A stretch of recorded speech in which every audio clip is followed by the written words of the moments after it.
Сәлем достар, бүгін бізде сұрақ жауап айдары оқушыларымыздың қаншалықты деңгейде сұрақтарға дұрыс жауап беретінін көрейік. Сәлем Диас, біздің саған қояр сұрағымыз бар. Осы жерден бір шоколадты таңдап өзіңе берілген сұраққа жауап берсең. Жарайды. Туберкулездің алдын алу үшін қандай вакцина салынады? Туберкулездің алдын алу үшін БЦЖ вакцинасы салынады. Туберкулездің алдын алу жолдары қандай? Таза ауада серуендеу, жақсы тамақ ішу және спортпен шұғылдану. Сәлем Көркемжан, мына жерде саған арналған сұрақтарымыз бар. Осы жерден бір шоколадты таңдап сұрақтарға жауап берсең. Жарайды.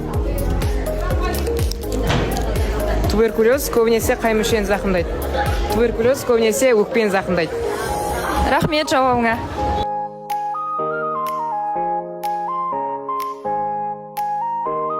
Тазалық бар жерде денсаулық бар.